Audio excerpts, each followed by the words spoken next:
It is the morning sports desk for a Friday, the 3rd of May. I'm CJ Baumgartner. No Corey Tackman today. He's off on his attempts to go catch a bird, but we are chatting on a Friday with an activities director like we always do. We're talking with Verndale activities director Greg Johnson. He's gracious enough to give us his time in all the midst of this spring sports. I don't want to call it a mess, but it's the weather's kind of made it a mess, Greg. Yes, the weather has been tricky. I watch more radar in the spring than I do at any other time of the year. And I'll give you the floor to comment here. So Corey couldn't join us today because he's off turkey hunting. What are the odds he actually gets a bird? You know, I'm not up on the turkey hunting skill set of Corey right now, so I don't know where to set that line, but I'm gonna go. I got trust in Corey, so I'm gonna say 75% chance that he gets it. All right, that's pretty high. I think he got one last year. He did not get one 2 years ago, or either that's flip flop. So far he's at 50%. I know there's a lot of turkeys around when I drive to work in the morning. So all I hope is that it's very windy and it's a little rainy for him, and you got to make him earn it. There can't just be one. I think the year he shot one, he said it walked right in front of his blind, like right as he got out there on day one. So we can't have him get spoiled like that in year 2. Correct. All right, let's talk a little Verndale Pirates and Raiders BHV stuff going on. Let's start out with baseball. What's going on with the squad this year? Just give us the update on where things sit. Well, they're sitting at 2-7 right now. Friday afternoon, they have a game against Parker's Prairie. Played some close ones, to my understanding. It's Bertha Hewitt Verndale. I don't know that we've played very many nice weather days. A lot of cold and rainy days, and trying to manage pitchers' arms right now. So yeah, they're off to a 2-7 start, but we're expecting some improvement here coming down the stretch. So. Yeah, and coach too of Dylan Card being the head coach of BHV baseball. I know you coached him. I've played with him. What's it been like with him at the helm, and just what's your kind of take on how things have gone with him? I think he does a nice job. I think he's setting up his the difference from when I coached him and you is that they have the pitch count now, and so that trying to manage that with weather and with double headers, and trying to make sure that you have the right pitchers for your conference games and or your section games, which now we're in Section 5, and that doesn't necessarily align with a lot of our conference teams. And so trying to make sure that you walk that line, I think he does a great job of thinking that through, and hopefully by the end of the season, they're playing good enough baseball to make a little run in the section tournament, which is what they've done in the last couple of years. So, yeah, it's always the goal is to be playing your best during that time of year, and in a section they feel like is anybody's for the taking. Yeah, why not them? And that's kind of the same thing as we pivot over to the softball team. I know they're in 5A this year, and that's kind of the same thing. I know Coach Johnson and company probably can see a deep playoff run, or at least that hope, kind of with the way that section's positioned for them. Yeah, at this point in the season, we're sitting at number 1 in the section. We're sitting at 7-4. We play Monaga tonight in a 3:00 game. We tried to get that in on Tuesday, but got one game and got rained out. And so I guess similar story to baseball, in that they're trying to get everybody, trying to use this part of the season to figure out what their lineups look like and how everything will shape out. So. Yeah, and that program obviously has had its opportunities in the past, and a good chance to see a deep playoff run in 5A. But when you get to watch these guys on a day-to-day basis, and with Coach Dan Johnson out there, what do you think is the one thing that sticks out to you about that softball team that impresses you? Well, one thing that does help them is they have multiple pitchers, and a lot of times in softball, teams will ride one pitcher, and they've been using 3 different pitchers, and that would give.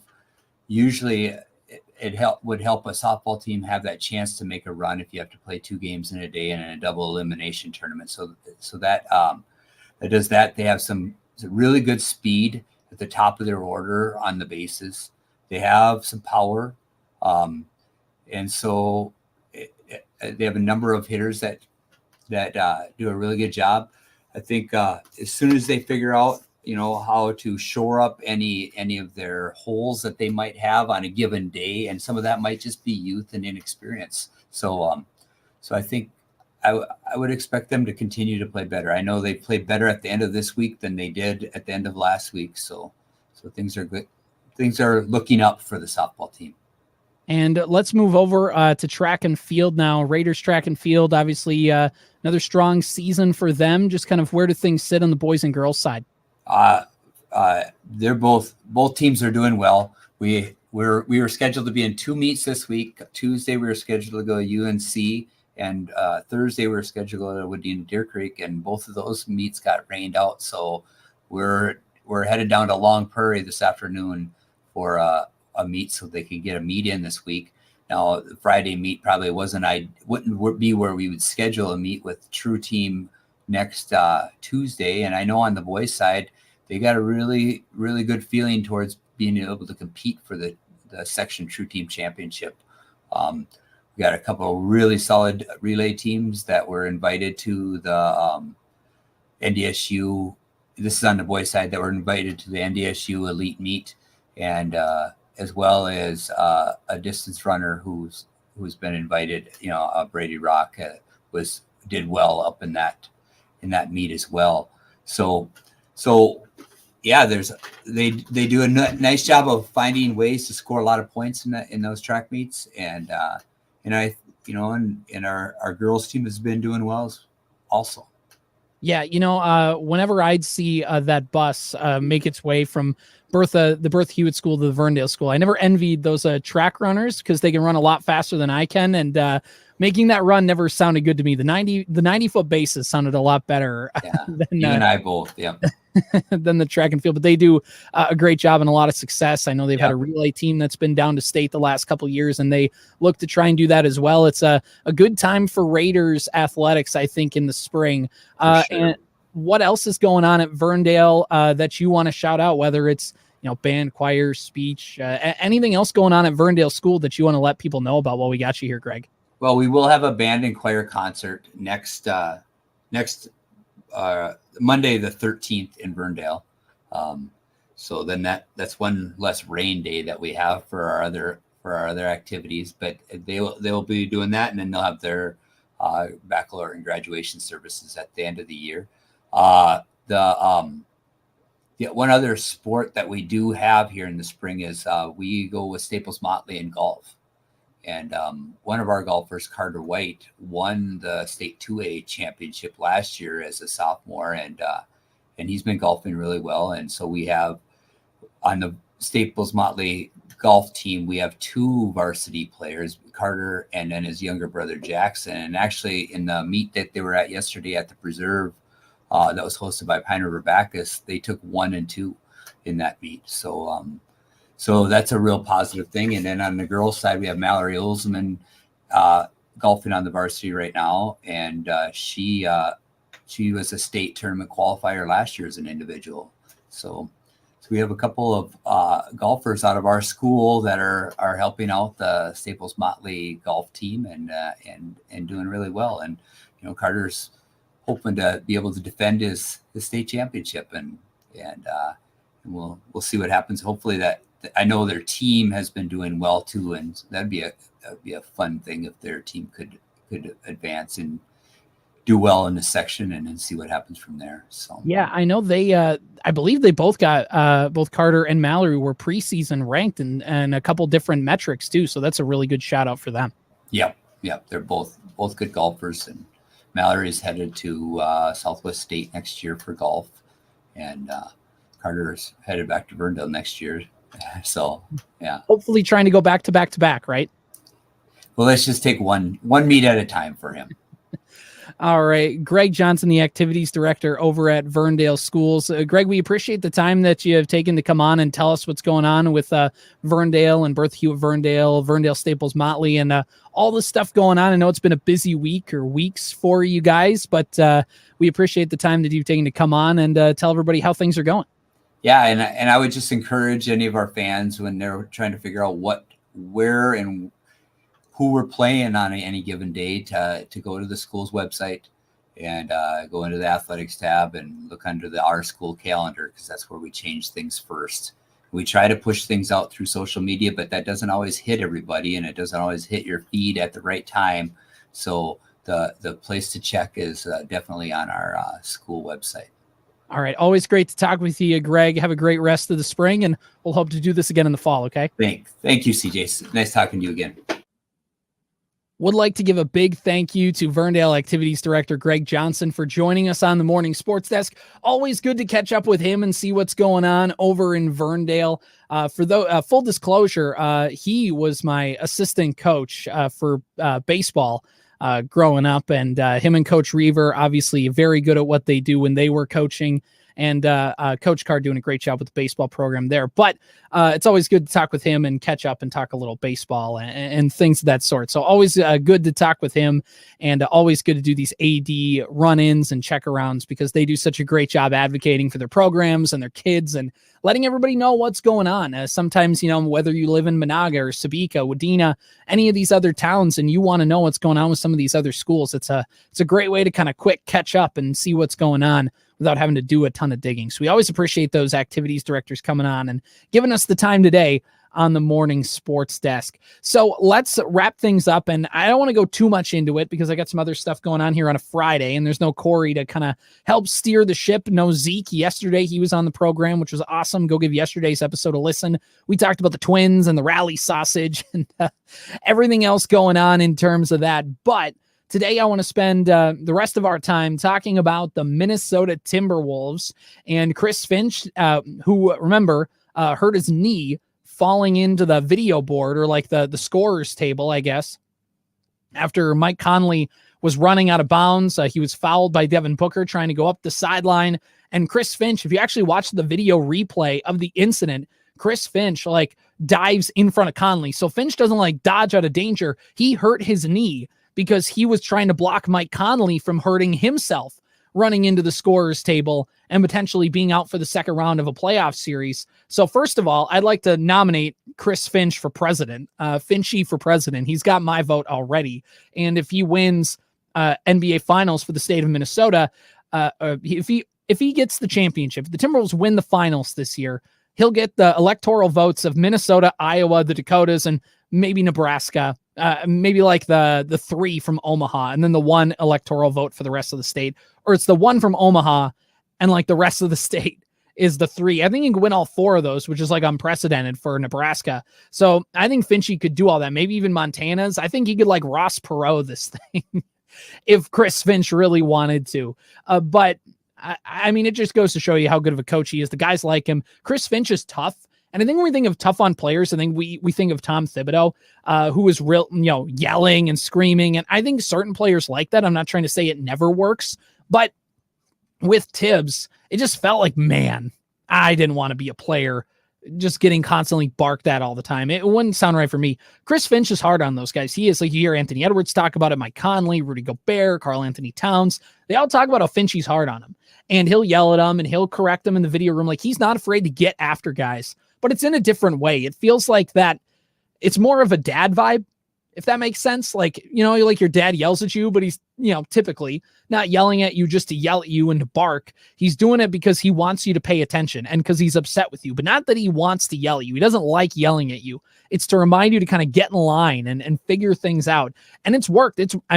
Maybe at some point it'll grow tiresome, but right now it feels like it's working. And not only that, does Chris Finch get after guys, but also when they succeed, he does a good job putting their arm around players and letting them know you're improving and all that good stuff, which is what makes Chris Finch a good coach, and a lot of buy-in from Karl Anthony Towns and Anthony Edwards and everybody else. So Chris Finch came up second in Coach of the Year. I forget the guy's name, Denault or something like that, the coach for Oklahoma City, whatever. I don't have I think Chris Finch actually got third in the Coach of the Year voting, which is really, really weird. Who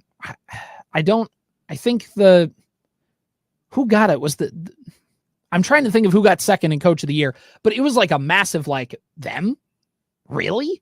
they got anyway. So not a ringing endorsement of Chris Finch by the NBA media, but I don't care. Chris Finch is a good coach, and he's the coach the Timberwolves needed. There were a lot of coaches a year ago that wanted not coaches. There were a lot of fans that wanted Chris Finch fired because reasons, and it was always an overreaction.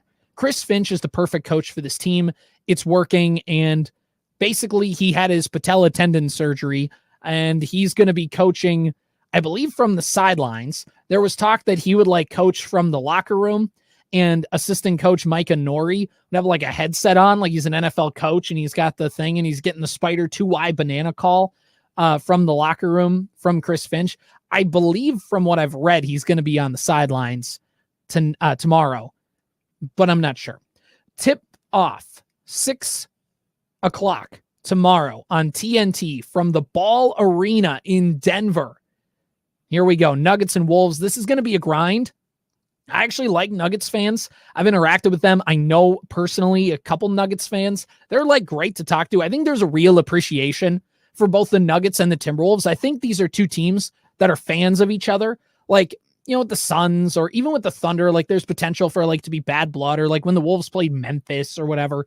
These are two teams. And part of it's because Tim Connolly built both of them in a way. Like these current iterations were both very much built by Tim Connolly, who used to work for Denver before coming over to run the Wolves basketball operations side of things. But this is going to be a fun series. This is going to be a dogfight. And that's my thing with this. This is our series preview here. It could go either way. I think the bench for Minnesota right now is stronger than the bench of Denver. I think really what's going to come down to it is are the Wolves going to let Jokic kind of run the series? And I don't necessarily mean Jokic scoring 40 points a game, although he could do that. What I think it is Jokic doesn't want to like be a black hole. He doesn't want to get the ball and just take it or shoot it every single time. When Jokic and the Nuggets are working really well offensively is when Jokic scores, but also is moving the ball around. Like he gets going early, and when he gets going early, he wants to dish it around and use that attention, that extra attention that's given to him, and then spread it around the court. And it's what makes the Nuggets so effective. But if the Wolves can limit that, where Jokic is going to get his, and you let him get his, but the rest of the guys, you make sure you stop. You can't let Michael Porter get going on you. You can't let Caldwell Pope get going on you. You can't let, there's another one whose name escapes me, one of their bench guys, but you can't let some of those guys get going. Oh, Jamal Murray. He's not a bench guy, but you can't let Eric Gordon get going. There's a couple things where it's like, you just can't let those other guys beat you. Jokic can beat you. That's fine. But Jokic dropping 50 likely isn't going to matter if everybody else is held down. So that's the thing for the Timberwolves. Now, I hear a lot of people in the national media say Rudy Gobert is going to run Jokic is going to run Gobert off the floor. Now, I don't think that's going to happen, because if you've watched the Wolves play the Nuggets this year, typically Karl Anthony Towns guards Jokic. Or like, it's not like Rudy Gobert one-on-one. Like Towns and Gobert typically kind of tag team guarding him. Gobert is like a rim protector, and Cat is the one who kind of goes out and stretches and gets out in transition, or not transition, but gets out on the perimeter, I should say, and goes on to guard Jokic. I think really there's a couple things. Is the star power of Ant going to overmatch the star power of Jokic? That's what the national media is going to pay attention to. What I'm going to pay attention to is the role players for each team and how this thing works out. Because if you look, the star power of Phoenix in the first round, probably better than the star power of the Wolves. But how the Wolves beat Phoenix was they were deeper. After Kevin Durant and Devin Booker, it was nothing. There was nothing to offer. Maybe Bradley Beal. But Grayson Allen got hurt, and they had no bench. You know, if Anthony Edwards wasn't cooking yet, you had Towns. You had Naz Reid off the bench. You had Nickeil Alexander-Walker. You had Mike Conley. There was just a lot more to throw at them. Denver is deeper. Denver won the title last year. Everybody's going to say because of Jokic. But it's also because Denver's a deep team. They're a good team. And my hot take is whichever team wins this series is going to win the finals. That's my hot take with the series. I think that's a good way to leave things off. I can't wait to be completely wrong about everything when we meet back up on Monday. All right, this has been the Morning Sports Desk for Friday, May 3rd. Again, a big shout out to Verndale Activities Director Greg Johnson